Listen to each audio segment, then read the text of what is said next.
Hello friends, good evening. This is Omkar Singh. You are most welcome to my YouTube channel, The OK English. If you visit first, please subscribe the channel. If you like video, please like, share and comments. Friends, PGT LT Grade English important points of facts का part 3 discuss किया जाएगा, जो कि PV शैली से संबंधित है। इससे पहले हमने 2 पार्ट ऑलरेडी अपलोड कर दिए हैं। यदि आपने उन्हें वॉच नहीं किया है, प्लीज वॉच कर लीजिए। टीजीटी और एलटी ग्रेड इंग्लिश के साथ साथ पीजीटी के साथ साथ टीजीटी से भी क्वेश्चन पूछे जाते हैं पीवी शैली से संबंधित। तो वही महत्वपूर्ण पॉइंट्स हम डिस्कस करेंगे जो कि परीक्षा में आने की प्रबल संभावना है या परीक्षा में पूछे जा चुके हैं। आइए शुरू करते हैं आज का ये महत्वपूर्ण जबरदस्त सेशन। फर्स्ट पॉइंट लिया है, इन मार्च 1814 शैली remarried Herriot in London to settle any doubts about the legality of their Edinburgh wedding and secure the rights of their child. मार्च 1814 में शैली ने हैरिस से पुनः शादी की थी। क्यों शादी की थी कि किसी प्रकार से जो एडिनबर्ग में उनकी पहले शादी कर चुके थे, तो कोई किसी प्रकार उनके बच्चे के बारे में अधिकारों को सुरक्षित रखने के लिए उन्हें उन्होंने शादी की थी कि उससे एक बेटी भी जन्म हुआ था हैरिट से। पिछले वीडियो में हमने बताया, यदि आपको पता है तो कमेंट बॉक्स में हैरिट ने इस बेटी को जन्म दिया था उस बेटी का नाम लिखना है आप। दोबारा शादी उन्होंने जब की इसलिए की थी जिससे कि ये किसी प्रकार का डाउट नहीं रहे कि बच्ची उन्हीं की है या उसकी आगे परवरिश कैसे होगी, इसलिए उन्होंने 1814 में दोबारा शादी की थी। ये क्वेश्चन पूछा जा सकता है। Remarried. In May 1814, Shelley began visiting his mentor Godwin almost daily and soon fell in love with Mary, the 16-year-old daughter of Godwin and the late feminist author of Mary Wollstonecraft। अब देखिए नई कहानी शुरू हो जाती है। शादी कब की थी? 1814 मार्च में। अब मई में क्या होता है देखिए, उसी साल मई 1814 में शैली ने अपने गुरु गॉडविन से उनके संबंध हो गए और लगभग रोज उनसे मिलना जुलना शुरू कर दिया और बहुत जल्दी ही गॉडविन और दिवंगत नारीवादी लेखिका मैरी वॉलस्टोन की 16 वर्ष की बेटी, देखिए गॉडविन और जो इनकी थी जो है फेमिस्ट ऑथर मैरी वोलस्टोनक्राफ्ट, ये कौन थी? ये गॉडविन की पत्नी थी।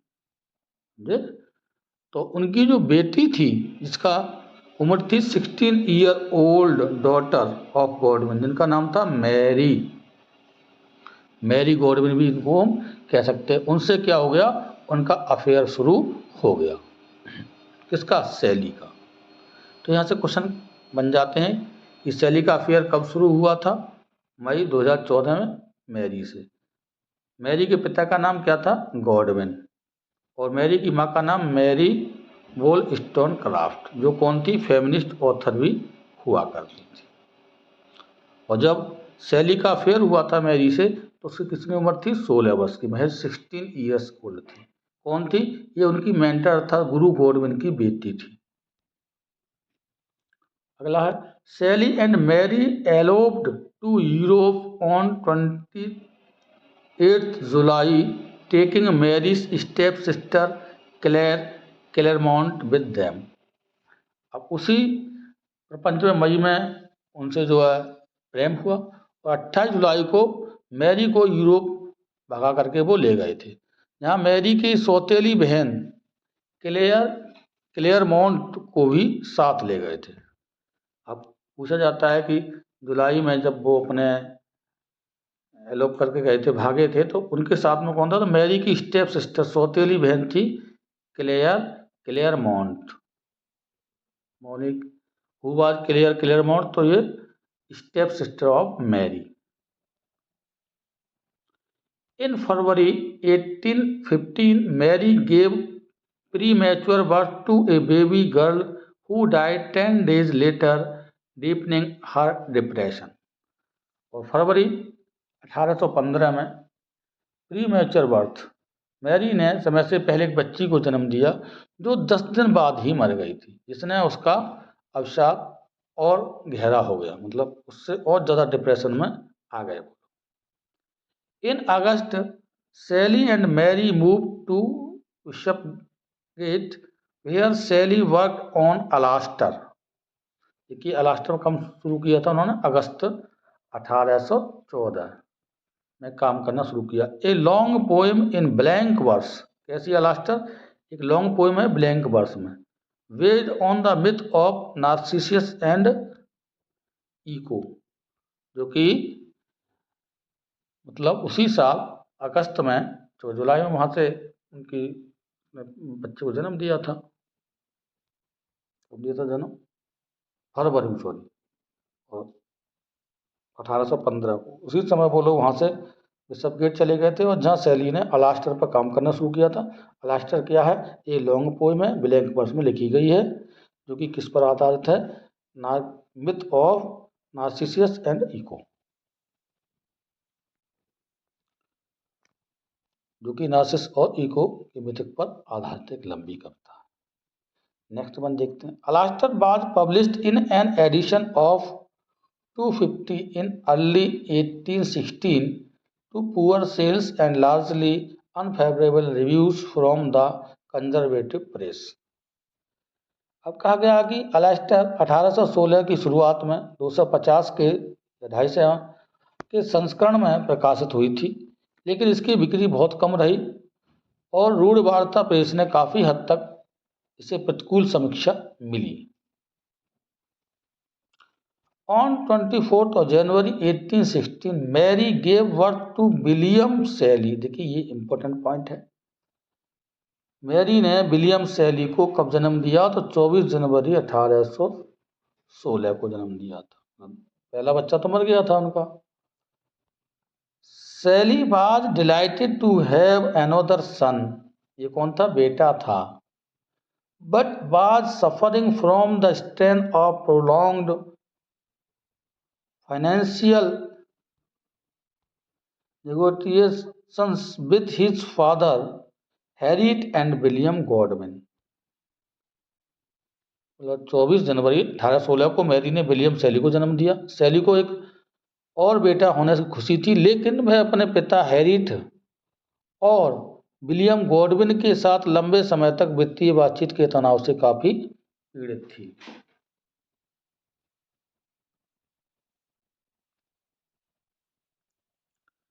क्योंकि उनसे भी बातचीत नहीं हो पा रही थी।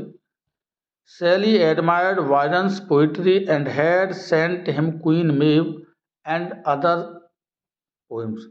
Sally Byron's की पोइट्री को काफ़ी सराहते थे, काफ़ी पसंद करते थे और उन्होंने क्वीन मेव और अन्य कविताएं उन्हें भेजी थी। किसके लिए, बायरन के लिए। Sally's party arrived in Geneva in May and rented a house close to Villa Diodati on the shore of Lake Geneva where Byron was staying। अब देखिए यही कहानी क्या होता है कि उन्होंने अपनी कविताएं और जो क्वीन मेव था, जो उनका वर्क था, वो किसको भेजा था, बायरन के लिए भेजा था। और कहा गया है कि काफ़ी बायरन की प्रशंसा करते, इसलिए उन्होंने इन चीज़ें को भेजा था। और सैली का जो दल, जो तो पार्टी थी, मई में जिनेवा पहुंची और वहाँ बिला डिओडटी के पास एक घर किराए पर लिया था उन्होंने, जो जिनेवा झील के किनारे पर था, जहाँ पर बायरन साहब बसते थे या ठहरे हुए थे, रहते थे। There Sally, Byron and the other engaged in discussion about literature, science and various philosophical doctrines. One night while Byron was reciting Coleridge's Christabel,